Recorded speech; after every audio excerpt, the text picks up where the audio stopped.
Welcome to the Customer Wins podcast, where business leaders discuss their secrets and techniques for helping their customers succeed and in turn grow their business. Hi, I'm Rich Walker, the host of the Customer Wins, where I talk to business leaders about how they help their customers win and how their focus on customer experience leads to growth. Some of our past guests have included Jen Goldman of My Virtual COO, Sherry Winn of the Winning Leadership Company, and Murray Gray of Xperiencify.com. Today, I'm excited to speak with Matt McCoy, the co-founder and CEO of Jobby. And today's episode is brought to you by Quick, the leader in enterprise forms processing. When your business relies upon processing forms, don't waste your team's valuable time manually reviewing the forms. Instead, get Quick. Using our Form Extract API, simply submit your completed forms and get back clean, context-rich data that is 99.9% accurate. Visit quickforms.com to get started.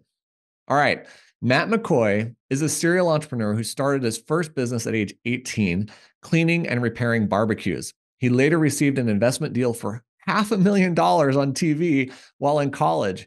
After selling that business, he built a marketplace for student services, scaled to 25,000 users, and then had an exit.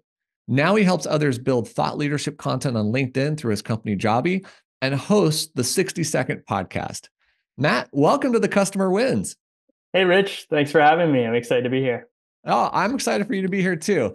Now, if you haven't heard this podcast before, I talk with business leaders about what they're doing to help their customers win, how they built and deliver a great customer experience, and the challenges to growing their own company. Matt, let's understand your business a little better. How does your company help people? Totally. So we help people establish credibility and trust on LinkedIn. So we make it pretty easy. We sit down for 1 hour every month. I come up with a bunch of topic ideas that I think would be relevant for them to talk about. And then we turn that into content and post it for them. So pretty straightforward and easy. We do some other smaller things, but our bread and butter mostly is helping people establish their personal brand and bring in new customers through LinkedIn. So let's go back to this word. I think you said trust. Yep. How is it that people are gaining trust or engendering trust through a medium like social media? What are the key metrics or, I guess, points that you have to get into to actually build trust? Yeah, I think LinkedIn's really powerful because pretty much like everyone in a B2B setting is on there. It's a popular place to get the news. It's, people are looking for jobs or recruiting, looking for clients. It's kind of just like, I call it like a virtual trade show that's happening 24/7. And so, yeah, building trust basically is, first of all, showing up, being present. Second, I'd say post content that's not selling, but just sharing valuable insights that potential customers would find useful. And then third, expanding your network and actually going out meeting people. So for me, that's sending connection requests, engaging with other people's content and posts to kind of get to know where they're thinking and just overall putting myself in that environment. And for me, I just spend 1 hour a day doing it. I know not everyone has that time, but it really is valuable to put out content at the very least and make an effort to put yourself like on the platform where people are hanging out and interacting. I feel like I spend an hour a day on LinkedIn because I see so much interesting stuff.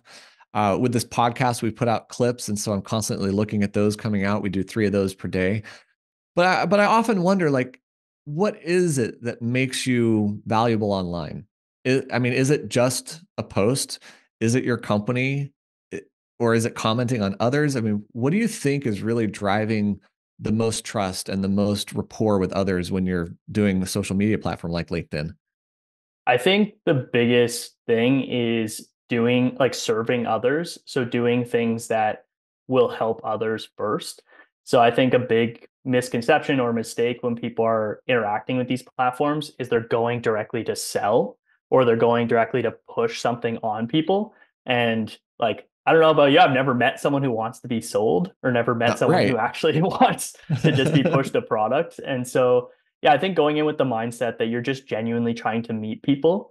That's what inspired me to launch a podcast, is just genuinely networking, meeting people. And even when I interact on these platforms, I'm literally never selling. I'm just meeting people, engaging with their content, and just kind of like how you are at a trade show where you're just networking and seeing what happens. And I think the power of that really like, first of all, establishes yourself as not a salesperson right off the bat, which it's pretty hard to become a friend or genuinely network after you're already selling someone. Hmm. So it establishes a future relationship that you can kind of nurture throughout time. And then also I think a key ingredient to trust is being trustworthy, like being true to your word, putting out things that you think, genuinely are coming up in conversations with people and speaking just naturally and authentically, not trying to like put on a facade or be this super professional figure. I think you can just, yeah, be yourself out there. Don't try to sell people, and overall, just be authentic and genuine.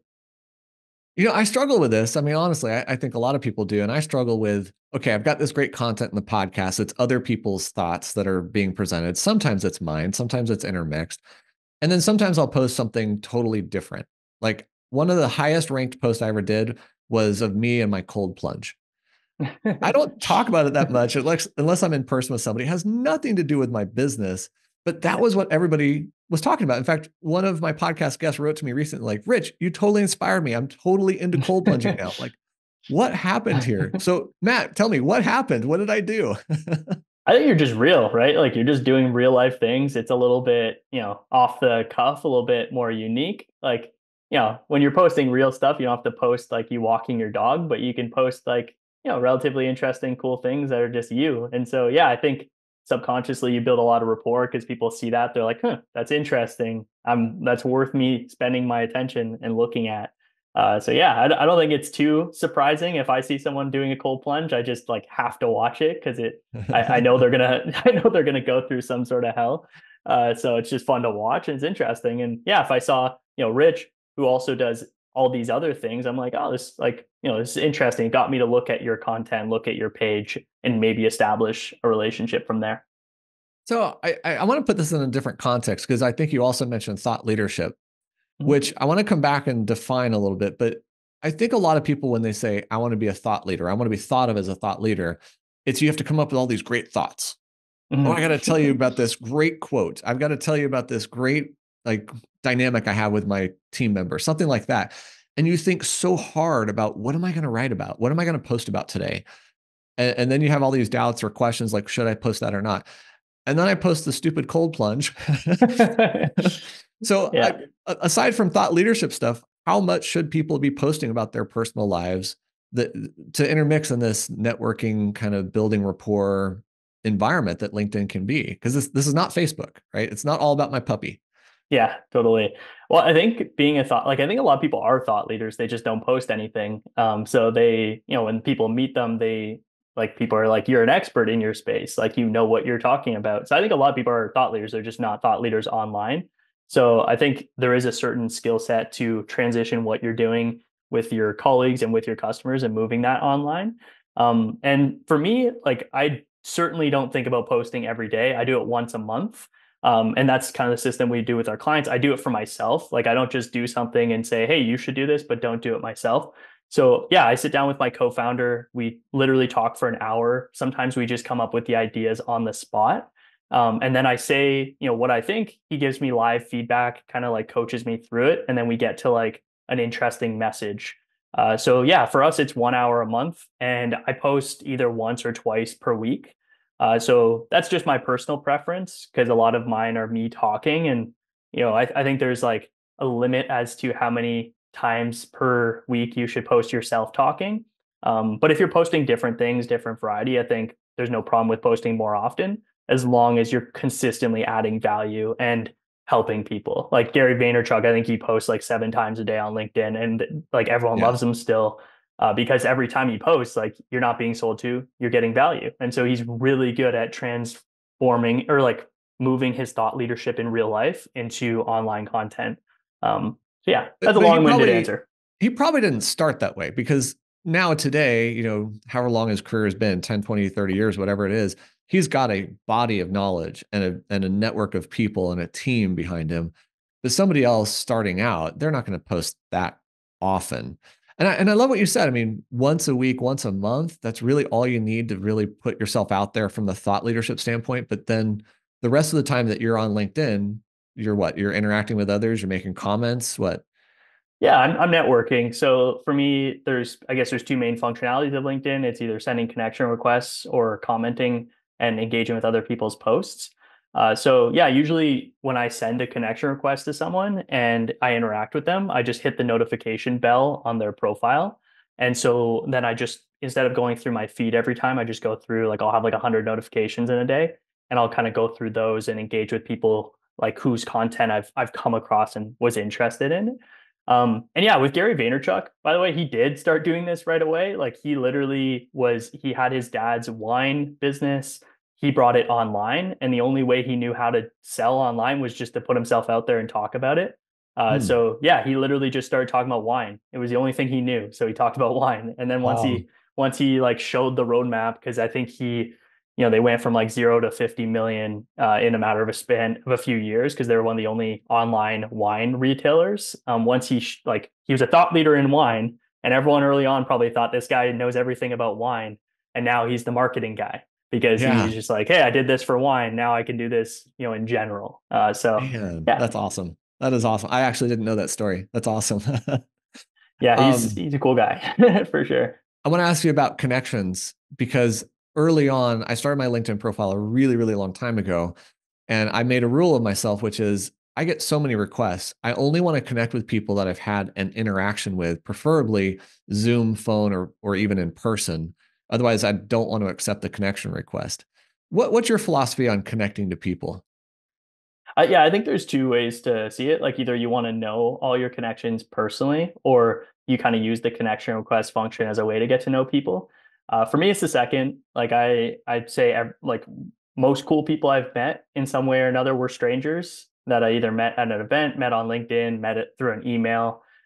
So yeah, I'm maybe more of I guess like a aggressive networker where I send connections to people I don't know.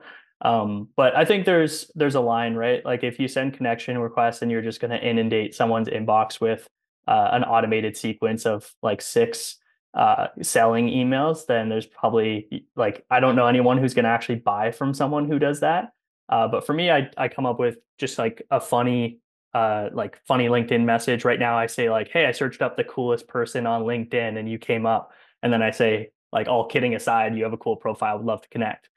So yeah, I kind of just come up with something funny to say to start it off like that, and then yeah, just genuinely network. I say, recently I've really have found a lot of value in learning from other people's content because we're pretty new at this. So Mhm. I usually just say, it's really really cool content, or I'll like hit the notification bell and say, hope you don't mind, I'm gonna engage and follow your posts, and hopefully I can learn a lot from you.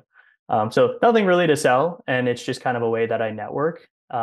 But yeah, I think there's a fine line, and I can fully appreciate the other side. I know people have been just as successful only connecting with people they know and building like and having like a close knit community of really good connections. And I think that's a pretty good strategy too. No, I appreciate that. I do. Because you're following, I mean, you've got 12,000 plus connections last time I looked, right? Yeah, yeah, I've done a lot over the last like 2 years on LinkedIn. Like, I pretty much had zero like 2 years ago, but with my previous startup, we recruited a lot of students, and a lot of students look for jobs on LinkedIn. So started seeing more value in LinkedIn then. So yeah, Mhm. I would say I think I have like 12 something thousand, but it's not necessarily targeted or relevant, just kind of amasses over time. So I'm wondering, I mean, a lot of people wish they had more followers. They think it helps them build relevance and respect and authority and things like that, especially company sites. In fact, there's a list that I follow. They put out every week who is the fastest growing on LinkedIn, which is an interesting idea, but I don't know how relevant it is. So I'm kind of curious, how correlated is your followership, your count, to your activity, and more specifically to the number of connection requests you put out? Yeah, well, I don't think like you have to have too many connections to like be credible or a thought leader on LinkedIn. Like, I think you probably have to have a base. Like, you probably have to have like maybe a few hundred, maybe 1,000 or so, just to kind of have like, so people know it's not a fake account if Sure. you're very active. But after that threshold, I think there's diminishing marginal returns. Like, to me, when I see someone's profile, there's no difference between like 4,000 followers and 20,000 followers. Just assume that they've sent more connection requests. So yeah, I think that there's like establishing your profile and putting out your personal brand in a presentable way that looks credible. And then after that, it's more how you interact with people and what you post. Like I know someone who has over 2 million followers on LinkedIn, and Wow. their posts get almost, like, I know them personally. Their posts get almost no engagement, and they were telling me like they can't leverage their followers in any way. Like, it doesn't really serve Has them no in any meaning. way. Yeah, it has no meaning. So you'd think someone with I think it's like 2.5 million followers, you'd think they have like everything set, but they're still figuring it out and not getting a lot of value from it. So yeah, I think just like seeing it, how you can help people deliver value, and it's how you interact with people that really counts at the end of the day, and what you have to offer. Yeah.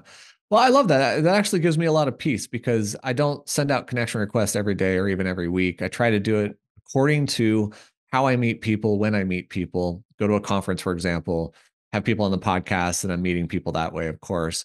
But I mean, I don't like the sales aspect. In fact, I get in mail sales requests all the time. Mhm. And somebody was actually very clever recently, and I read the entire message for once. Beyond yourself, by the way, this is how we connected because you reached out. Yeah. Yours was very good, but theirs was very personalized. Like, I loved your episode on the customer wins, and this message came across, and it was specific. I'm not repeating it exactly. And then they went in to say, we represent a company with AI and we can help you build lead generation. And then my immediate thought was, oh, did your AI watch my episode Yeah, and craft that message? totally. I've gotten actually some really good reach outs that were super customized, and then their tool is creating customized messages on AI, and I love it. Like, personally, I like being sold to if it's a good sale. So yeah, I liked it. Like, I was just like, this is actually a usable tool because it's so it's so interesting. So yeah, no, I think people are people, right? Like, if you make someone laugh, you like spark something in someone, then there's nothing that's off limits. I just think people are like so spammy, and they miss the mark on it. It's kind of a waste at that point. Yeah, if I read a message and somebody's message is all about them, hey Rich, I really want to connect with you because I have something to sell you and Yeah. I want to make money. And what I want, I have no interest in that, right? They're not Yeah, really trying to help me. They're trying to help themselves, and they want me to be part of that, helping them. And it's actually hard to craft messages that are, two-way streets in that way. So that's why I like what you're saying. Build rapport, build relationship, be helpful, et cetera. You've said it several times, actually. That is where the value is. And it's true of networking in general, right? totally. Uh, Yeah, I heard Gary Vaynerchuk saying the best way to build rapport with someone is to take very little of their time and hopefully deliver something of value. So for me, like, I do that with the podcast, but I just do that in general, where if I'm first meeting someone, I never do a meeting that's more than like 5 minutes or 10 minutes, just because I know people have lots on the go. And so I mhm. want to just be like as brief and like, I guess, respectful of their time as possible. So yeah, that's one hack I've kind of found is like, have a set period of time. Doesn't, like, for me, it's 5 minutes. That might be too short, but just have like a set period of time, and like, don't overindulge on the small talk with someone without like being clear with your intentions and like saying exactly what they can expect. I feel like that's kind of a rapport build that I've always lived by, is like, be brief, be clear with what you're doing on a first interaction. And then if things go well, then you can obviously have future interactions that are a little more casual and engaging. Well, and there's something else in there, which is trust. If you do what you say you're going to do, then you're trustworthy, right? Yep. I'm going to do this, and then you did it. It's a simple way to build trust because it's kind of trivial to do. Hey, I want to meet and talk about this. We met and talked about this. Done. We did it. We didn't go off the deep end. Totally. Let's talk about your podcast, because your podcast, I think, is really innovative. And I'm not trying to help you build a bunch of competitors because I love what you're doing with your podcast. Can you talk about it and tell us your strategy, what you're trying to accomplish, and kind of how this came about? Yeah, totally. So yeah, I guess I was always kind of on the hunt to have excuses to network and meet people. Like, for myself, I've had a couple of exits from startups, and kind of just in my like networking era, I guess. So yeah, I've had different iterations of like podcasts, blogs, creating like free videos for people, like just kind of finding any excuse to deliver value and have excuses to meet people and grow my network. And yeah, more recently, I landed on what we call the 60-second podcast. So for us, it is basically exactly what it sounds like. We do a 60-second interview. It takes 5 minutes of someone's time, and we deliver a cool video for them to use on LinkedIn. And yeah, I find that's kind of a good starting point to meet people. It works pretty well for us because we can meet people and also show what it's like to work with us, which is like super respectful of your time, saying what like we do what we say we're going to do, and we deliver something of value that that we at least some people find a value, maybe not everyone. So yeah, that's what we do with the 60-second podcast, and yeah, I think it's a great approach that we're having fun with. Like I said, I think it's really innovative and unique. And I'll mention for everybody's benefit, I was on it and I've already received my video. So by the time this podcast comes out, people have seen it. There was no sales pitch, Matt. You guys didn't even tell me what you do. We got on a call. You gave me a list of questions. I said, this is the question I think I should answer. What do you think? And so we went through that. I answered the question, did 2 takes because the second one was actually way better. And that was that. I mean, at the end, I'm like, well, where's the sales pitch? What do you guys do? Tell me.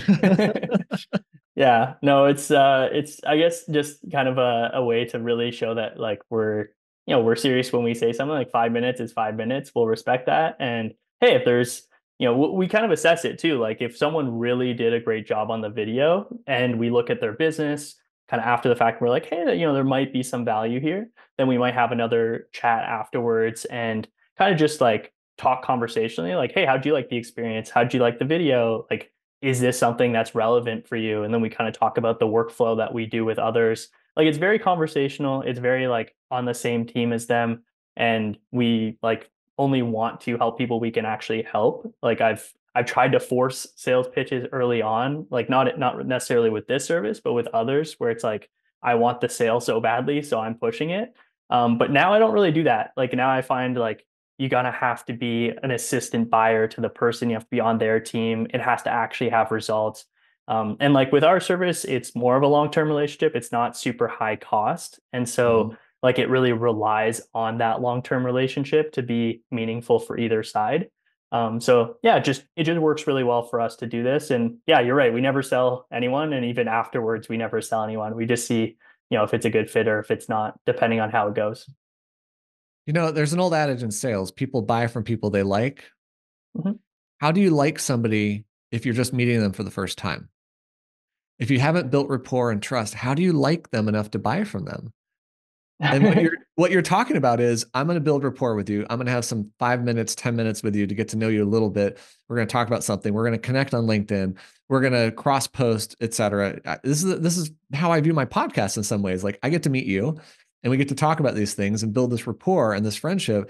And one of the most amazing things happened. I went to a conference and I saw like 5 people I'd had on the podcast whom I'd never met in person. And it was like a reunion. It was so nice. And you had this instant rapport with people. But whether it's a podcast or something else, I think your overall message is you got to build that rapport before you can ever offer the solution.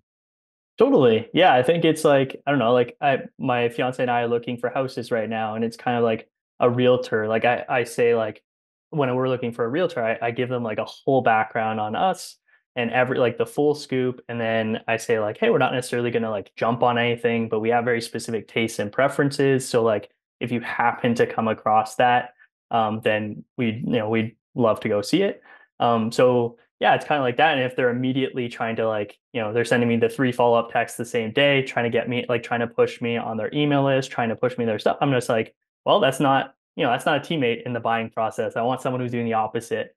And then we met someone who literally the opposite. They're just like, we had a house we saw, and they're just like, to be honest, this is overpriced.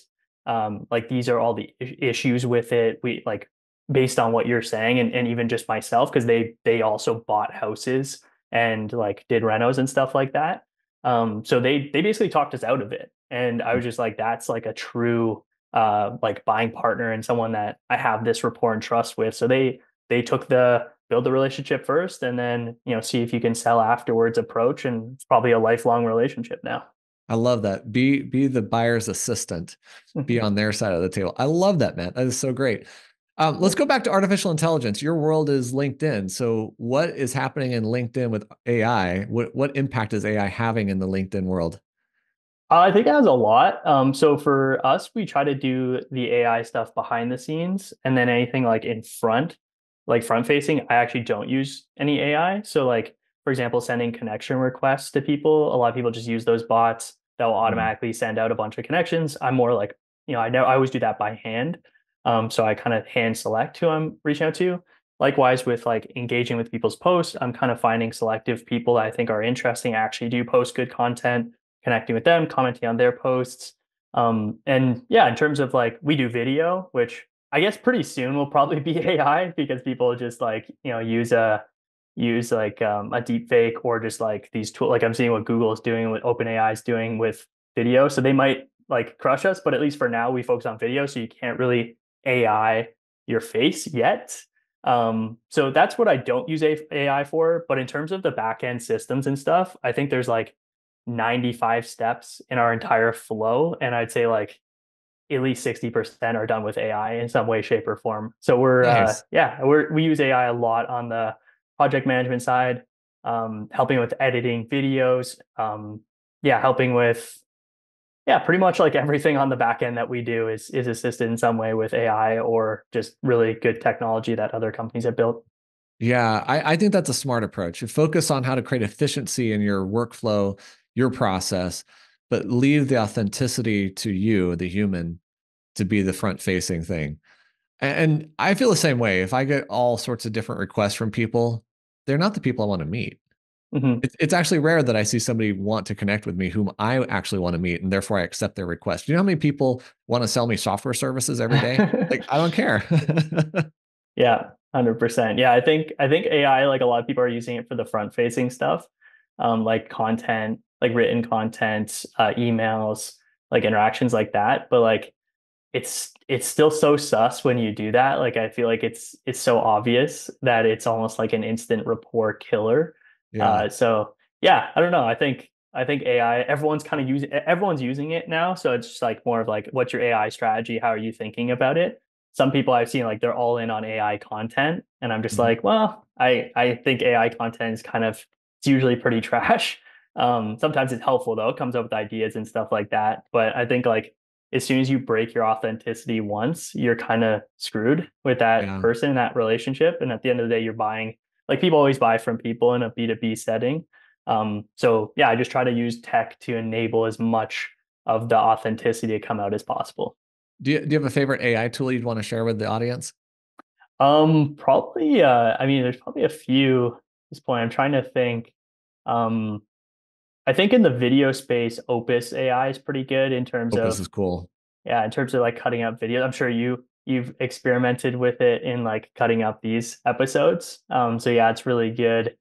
Um, yeah, you'd actually have to have my co-founder on the show. He's the operations behind this. Everyone thinks the business is me, but he's probably three-quarters of it because he does the brain work. I'm just kind of the person people meet. But yeah, he I think we have like 15 different tools, not all AI, but like 15 different tech tools on our tech stack right now. And yeah, he sends me a new AI tool probably every day. And yeah, I found one that was pretty cool in that you can create a video of yourself. Like let's say you use a video in sales to send like in sales emails. You can create like your standard video that you want to send, and then you can start the video by saying hey and then the person's name, like hey Jessica. I create the, and then the rest could just be like copy pasted, and you just bulk upload a spreadsheet with everyone's names, and it changes your face and voice to say their name at the start of the video, and you bulk send it out. So basically everyone thinks they just got a custom video from you, but you just created one video and then you bulk uploaded. So I thought that was a pretty crazy tool that I'm sure people will get a lot of use out of. I forgot the name of that one because I looked at that and it's unreal. I mean, Yeah. some of them are pretty obvious. They're AI, but many of them aren't. You're like, whoa, wait a minute. I just got a message directly to me. Yeah, it's pretty cool. I think there's going to be a lot of stuff that gets automated in that way, and I'm a little afraid of the videos because of the deep fakes and the way that it can manipulate you in and use you in some ways. I mean, obviously you're trying to do it for yourself to clone yourself digitally, but I don't know. There's a little bit of fear I have in terms of where that could lead. Totally. How about you? Do you use any AI tools right now that are like really lesser known? Well, look, I'll say one of my favorites is custom GPTs and Chat GPT. Yep. I love that. I built one for this podcast actually, because part of what I want to get out of the podcast is certain types of summaries, like the formal names that were mentioned, so we can mention them on LinkedIn. Totally. And so I'm like, tell me the formal names. But I built a custom GPT that does all the process steps I want. So all I do is paste in transcript and say go, and then it just outputs everything I need. So I love that. And then the other one I like is Repurpose.io, which I'm not sure how AI it is, but for splicing up video and sharing the video, my team uses it. And it's such a great way to distribute and schedule out posts that you want to make. I mean, we're doing this for the podcast because we're producing 1-minute clips on all the episodes. So I find that one to be totally powerful and time saving. Interesting. Yeah, I'll have to look that up. That sounds really cool. Yeah. Matt, man, I'm really enjoying talking to you about all these things, and I'm sure I have a lot more questions on LinkedIn, but we'll have to wrap this up soon. And I want to ask you another totally different question, but before we go there, what is the best way for people to find and connect with you? LinkedIn's probably the best. Yeah, they could just go to my personal account, Matt McCoy. I'm sure there's a bunch of Matt McCoys, but if there's some sort of link in the show notes or anywhere. Oh yeah, we'll definitely link to you. Cool. Yeah, just LinkedIn is great. I always stay active as long as it's not like spam. I'll probably respond in some way. So yeah, that's a great place to reach me. And I'm sure they can find you through Jobby, Jobby, and Yep. on LinkedIn. Yeah, they can find us there. We're kind of like doing a rebrand right now. So yeah, probably my personal page is like our website and like our main contact form at this point. So yeah, Jobby or my personal LinkedIn, either one would work. Awesome. Do you want guests on your podcast? Do you want more people to do 60-second podcasts with you? Totally. Yeah. We interview people, like all kinds of people, usually like business owners or business executives. Yeah, but we're open to everything. Awesome. All right. So reach out if you want to have your own 1-minute thought leadership question. All right. Here comes my last question. Who has had the biggest impact on your leadership style and how you approach your role today? I think it would have to be my mentor. His name's Neil Palmer. He was my mentor in university. So we were through a startup incubator, and I guess he got assigned to us, so we didn't pick him. But yeah, when we first met him, like my co-founder and I at the time, it was pretty game changing. Like it was probably one of the first people who really believed in us and believed in our service that we were offering. And yeah, he's always been a steady figure for me in my life, and he's helped me through multiple businesses. So yeah, shout out to Neil Palmer. I'll send him this so he can check out this episode. Nice. I give so much thanks to my mentor and several mentors I've had throughout my life. I think it's so important to have those types of people around you. So that's great to hear. For sure. All right. I want to give a huge thank you to Matt McCoy, CEO of Jobby, for being on this episode of The Customer Wins. Go check out Matt's website at joinjobby.com. And don't forget to check out Quick at quickforms.com, where we make processing forms easy. I hope you enjoyed this discussion. We'll click the like button, share this with someone, and subscribe to our channels for future episodes of The Customer Wins. Matt, thank you so much for joining me today. Thanks, Rich. It was fun. Thanks for listening to the Customer Wins podcast. We'll see you again next time, and be sure to click subscribe to get future episodes.